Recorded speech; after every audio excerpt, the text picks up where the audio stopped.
7 দিন পরেই পরীক্ষা। আর কি, সেই কালান্তক স্কুল ফাইনাল। পরপর 2 বার সাদা কালিতে আমার নাম ছাপা হয়েছে। 3 বারের বাদ যদি তাই ঘটে, তাহলে বরদা শাসিয়েছে আমাকে সোদপুরে রেখে আসবে। সোদপুরে তো গান্ধীজি থাকতেন। আমি গম্ভীর হয়ে বলেছিলাম, তুমিও থাকবে, তবে গান্ধীজি যেখানে থাকতেন সেখানে নয়। তিনি যাদের দুধ খেতেন তাদের আস্তানায়। মানে? মানে মানে পিঞ্জরাপোলে। পিঞ্জরাপোলে কেন থাকতে যাব? ওখানে কি মানুষ থাকে? মানুষ থাকে না, গরু ছাগল তো থাকে। সেজন্যই তো তুই থাকবি। কচি কচি ঘাস খাবি আর ভ্যা ভ্যা করে ডাকবি। শুনে মনটা এত খারাপ হলো যে আর কি বলবো। একদিন সন্ধেবেলা গড়ের মাঠে গিয়ে চুপি চুপি 1 মুঠো কাঁচা ঘাস খেয়ে দেখলাম। যাচ্ছে তাই লাগলো। ছাদে গিয়ে একা একা ভ্যাঁ ভ্যাঁ করে ডাকলাম, কিন্তু ছাগলের মতো সেই মিঠে প্রাণান্তকর আওয়াজটা কিছুতেই বেরোলো না। তাই ভারী দুশ্চিন্তায় পড়লাম। গিয়ে বললাম লিডার টেনিদাকে। টেনিদার অবস্থা আবার আমার মতোই। এবার নিয়ে ওর 4 বার হবে, হাবুল সেনের 2য় বার। শুধু হতবাকা ক্যাবলাটাই লাফে লাফে ফার্স্ট হয়ে এগিয়ে আসছে। 3 ক্লাস নিচে ছিল, ঠিক ধরে ফেলেছে আমাকে। এরপর যদি টপকে চলে যায় তাহলে তাহলে সত্যিই পিঞ্জরাপোলে যেতে হবে। চাটুর্যেদের রকে বসে টেনিদা আতা খাচ্ছে। গম্ভীরভাবে চিন্তা করতে গিয়ে গোটা কয়েক বিচিও খেয়ে ফেললে। তারপর অন্যমনস্কভাবে খোসাটা যখন অর্ধেক খেয়ে ফেলেছে তখন ইউরেকা হয়েছে। কি হয়েছে? প্ল্যানচেট। প্ল্যানচেট? প্ল্যানচেট কাকে বলে? তুই একটা গাধা, প্ল্যানচেট করে ভূত নামায় জানিস নে? এর মধ্যেই কোত্থেকে পাঠার ঘুগনি চাটতে চাটতে ক্যাবলা এসে পড়েছে। ভুল হলো, ওর উচ্চারণ হবে প্লাঁশেত। থাম থাম, বেশি ওস্তাদি করিস নে। ভূতের কাছে আবার শুদ্ধ উচ্চারণ। তা তো চন্দ্রবিন্দু ছাড়া কথাই কইতে পারে না। বলেই ছো মেরে ক্যাবলার হাত থেকে ঘুগনির পাতাটা কেড়ে নিল টেনিদা। আরে আরে থাম, চিল্লাসনি। এ তো দৃষ্টতার শাস্তি, বুঝলি? বলতে বলতে জিভের এক টানে ঘুগনির পাতাটা একদম সাফ করে দিল। ভেবেছিলাম আমাকে একটু দেবে, কিন্তু পাতার দিকে তাকিয়ে বুক ভরা আশা একেবারে ধুক করে নিভে গেল। বললাম, মোরুগ্গে প্ল্যানচেট আর প্লাঁশেট, কিন্তু ওসব ভুতুরে কাণ্ড আবার কেন? ভুটটুট আমার একেবারেই ঠিক পছন্দ হয় না। আছে রে গোমুক্ষু, আছে। সবাই কি আর তাল গাছের মতন হাত বাড়িয়ে ঘাড় মটকে দেয়? ওদের মধ্যে আবার 2-4টে ভদ্র লোকও আছে, তারা পরীক্ষার কোশ্চেনও বলে দেয়। হ্যাঁ? তবে আর বলছি কি রে, আমার বিরিঞ্চি মামা কিছুতেই আর বিএ পাশ করতে পারে না। গুনে গুনে 18 বার গাড্ডা খেল। শেষকালে যখন আমার মামা তো পাই গুবড়ে বিএ ক্লাসে উঠল, তখন বিরিঞ্চি মামার আর সইল না। প্ল্যানচেটে বসলে আর বললে পেত হয়ে যাবি না পেলা। টপ টপ করে কোশ্চেন পেপার এসে পড়তে লাগলো টেবিলের ওপর। পরীক্ষার আগে না পরে? ওরা ধর উল্লুক, পরে হবে কেন রে, 1 মাস আগে। আচ্ছা টেনিদা, সব শুধু তোমার কটা মামা? অত খবরে তোর দরকার কি রে গর্ধপ?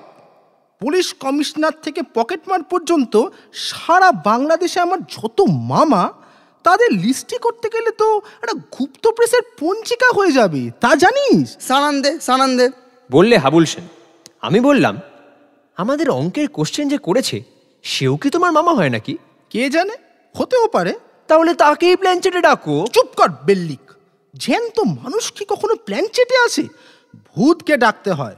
ভূতের অসীম ক্ষমতা, যা ইচ্ছে তাই করতে পারে। তেমন তেমন ভূত যদি আসে, বাস মার দিয়া কেল্লা। বেশ তো, আনো না তবে ভূতকে। বললেই হলো। ভূত কি চানাচুরবালা যে ডাকলেই আসবে? তার জন্য হ্যাপা আছে না? অন্ধকার ঘর চাই, একটা টেবিল চাই, 4 জন লোক চাই।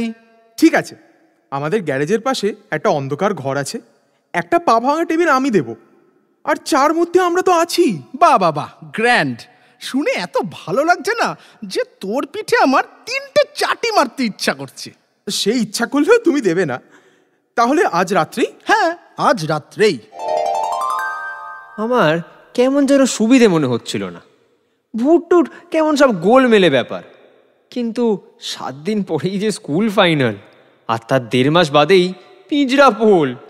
অগত্যা নাকটাক চুলকে আমায় রাজি যে হতেই হলো। বাড়ির পেছনে গ্যারেজ, এমনি ঘুরঘুরটি অন্ধকার সেখানে।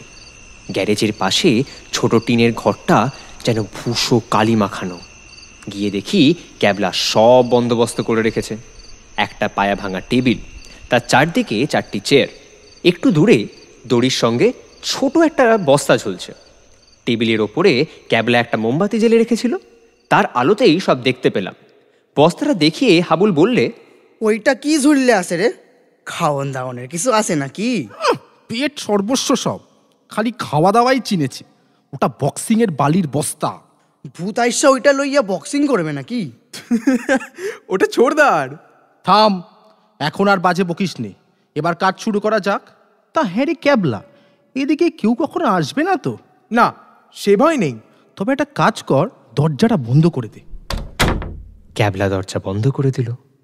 টেনিদা বললে, 4 জন 4টে চেয়ারে বসবো আমরা, আলোটা নিভিয়ে দেবো, তারপর ধ্যান করতে থাকবো। ধ্যান? কিসের ধ্যান? ভূতের, মানে অঙ্কের কোশ্চেন বলে দিতে পারে এমন ভূতের। সেইটা মন্দ কথা না, হারু পণ্ডিতের ডাকন যাউক। হারু পণ্ডিত শুনে আমার বুকের ভেতরে একেবারে ছ্যাঁত করে উঠল। 3 বছর আগে মারা গেছেন হারু পণ্ডিত। দুর্দান্ত অঙ্ক জানতেন, আর তার চাইতেও দুর্দান্তভাবে পিটতেন। একটা চৌবাচ্চার নল দিয়ে জল টল ঢোকার কিসব অঙ্ক দিতেন। আমরা হাঁ করে থাকতাম আর পটাং পটাং গাঁটটা খেতাম। সেই হারু পণ্ডিতকে ডাকা? আমি বললাম, বড্ড মারতো যে। আরে এখন আর মারবে না, ভূত হয়ে একটু মোলায়েম হয়ে গেছে। তাছাড়া কেউ তো ডাকে না রে, আমরা ডাকলে কত খুশি হবে দেখিস। শুধু অঙ্কের কেন, চাই কি আদর করে সব কোশ্চেনই বলে দেবে। তবে ধ্যানে বসা যাক।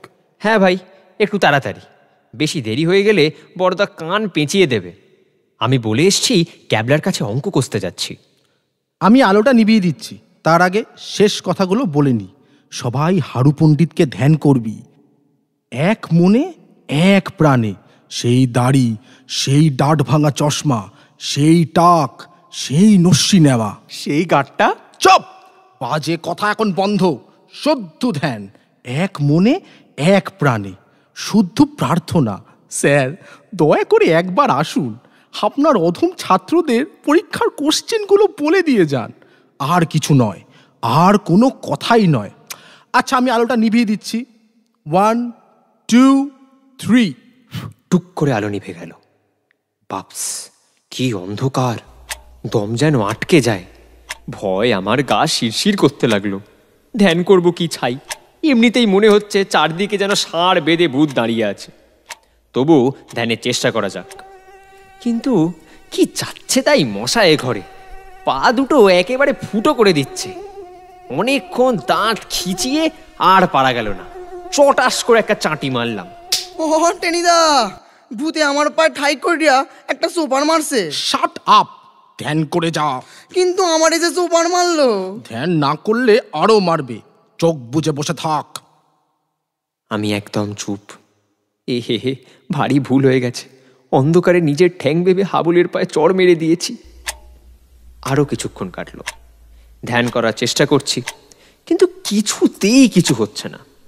হারু পণ্ডিতের টাক আর দাড়িটা বেশ ভাবতে পারছি, কিন্তু সঙ্গে সঙ্গেই গাঁটটাটাও বিচ্ছিরিভাবে মনে পড়ছে। তক্ষুনি ধ্যান বন্ধ করে দিচ্ছি। ওদিকে আবার দারুণ খিদে পাচ্ছে। আসবার সময় দেখেছি রান্নাঘরে মাংস চেপেছে। এতক্ষণে হয়তো হয়েও গেছে। বাড়িতে থাকলে ঠাকুরের কাছে গিয়ে একটু একটু চাখতে পারতাম। যতই ভাবি খিদে যেন ততই নাড়ির ভিতরে পাক খেতে থাকে। হঠাৎ অন্ধকার ভেদ করে রব উঠল। কি সর্বনাশ! ধ্যান করতে গিয়ে শেষকালে পাঁঠার আত্মা ডেকে আনলাম নাকি? এতক্ষণ যে মাংসের কথাই ভাবছিলাম। টেনিদা, পাঁঠা ভূত। যেমন তোরা পাঠা, পাঠা ভূত ছাড়া আর কি আসবে তোদের মতন গর্ধবদের কাছে? এমন কত আসবে, ধ্যানে বসলে সবাই আসতে চায় কিনা। কিন্তু কেবল এক মনে জব করে যা, পাঠা ভূত তুমি চলে যাও, স্বর্গে গিয়ে ঘাস খাও। আমরা শুধু হারু পণ্ডিতকেই চাই। সেই টাক, সেই দাড়ি, সেই নস্যির ডিবে, আমাদের সেই স্যারকেই চাই। আর কাউকে না, কাউকেই না। পাঁঠা ভূতকে যে আমি ডেকে ফেলেছি সেটা চেপে গেলাম, কিন্তু আমার পায়ে ওটা কি সুড়সুড়ি দিয়ে গেল। প্রায় চেঁচিয়ে বলতে যাচ্ছি, হঠাৎ টের পেলাম আরশোলা। খিদেটা ভুলে গিয়ে প্রাণপণে স্যারকে ডাকতে চেষ্টা করতে লাগলাম, কিন্তু বেশিক্ষণ ধ্যানের জো আছে। ঘটাং করে কি যেন আমার পায়ে ল্যাং মারলো। ও টেনিদা, ভূতে ল্যাং মারছে আমাকে। খামকা গাধার মতন চেঁচাস কেন? আমার পাটা হঠাৎ লাইগা গেছে। এই গাড়ুলগুলোকে নিয়ে কি ধ্যান করা যায়? তখন থেকে সমানে ডিস্টার্ব করছে। এবার যে একটা কথা বলবে না, তার কান ধরে শয্যা বাইরে ফেলে দিয়ে আসবো। আবার ধ্যান শুরু হলো। এবার প্রায় হারু পণ্ডিতকে ধ্যানের মধ্যে এনে ফেলেছি। এই এলো এসেই পড়েছে বলতে গেলে। টাকটা প্রায় আমার চোখের সামনে, মনে হচ্ছে যেন দাড়ির সুড়সুড়ি আমার মুখে এসে লাগছে। এক মনে বলছি, দোহাই স্যার, স্কুল ফাইনাল স্যার, অঙ্কের কোশ্চেন স্যার। আর ঠিক তক্ষুনি কেমন যেন একটা বিটকেল শব্দ হলো মাথার ওপরে। চমকে তাকাতে দেখি টিনের চালের গায়ে দুটো জলজলে চোখ, ঠিক যেন মোটা মোটা চশমার আড়াল থেকে হারু পণ্ডিত আমার দিকে চেয়ে রয়েছেন। আমার পালা জ্বরের পিলেটা সঙ্গে সঙ্গে তরাং করে লাফিয়ে উঠল। ও কি টেনিদা, ও কি? আমি আর্তনাদ করে উঠলাম। সঙ্গে সঙ্গে সেই জ্বলন্ত চোখ দুটো যেন শূন্য থেকে ঝাঁপিয়ে পড়লো, আর আমার মাথায় এসে লাগলো একটা রাম চাটি। ভূত হয়ে সে চাটি মোলায়েম হওয়া তো দূরে থাক, আরো মক্ষম হয়ে উঠেছে। বাপরে, গেছি রে বলে আমি একটা প্রচন্ড লাফ মারলাম। সঙ্গে সঙ্গে টেবিল উল্টে পড়ল। খাইছে ভূতে খাইছে রে। টেবিল চাপা দিয়ে আমায় মেরে ফেলে দিলে রে। অন্ধকারে আমি দরজার দিকে ছুটে পালাতে চাইলাম, সঙ্গে সঙ্গেই কে যেন আমার ঘাড়ে লাফ দিয়ে পড়ল। আমার গলা দিয়ে গ্যাক গক বলে একটা আওয়াজ বেরোলো, আর তারপরেই সর্ষে ফুল, ঝিঝির ডাক, পটল ডাঙার প্যালারাম একেবারেই ঠাই অজ্ঞান। চোখ মেলে দেখি মেঝে পড়ে আছি, ঘরে মোমবাতি জ্বলছে, আর ক্যাবলা আমার মাথায় জল দিচ্ছে। চেয়ার টেবিলগুলো ছত্রাকার হয়ে আছে ঘরময়। আমি বললাম, ভূত ভূত। না, ভূত নয়। টেনিদা আর হাবুল তক্ষুনি পালিয়েছে বটে, কিন্তু তোকে চুপি চুপি একটা সত্যি কথা বলি। ঘরটার পিছনেই একটা ছাগল বাঁধা আছে। দাদুর হাঁপানি রোগ আছে কিনা, ছাগলের দুধ খায়, সেই ছাগলটাই ডাকছিল। আর সেই জল জলে চোখ, সেই চাটি? হুলোকে আমাদের বেড়াল এ ঘরে প্রায়ই ইঁদুর ধরতে আসে।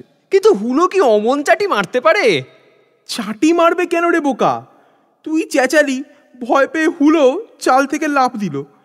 পড়বি তো পর ছোটদার স্যান্ড ব্যাগের ওপরে, আর সঙ্গে সঙ্গে ব্যাগ দোল খেয়ে এসে তোর মাথায় লাগলো। তুই ভাবলি হারু পণ্ডিতের ঘাটটা।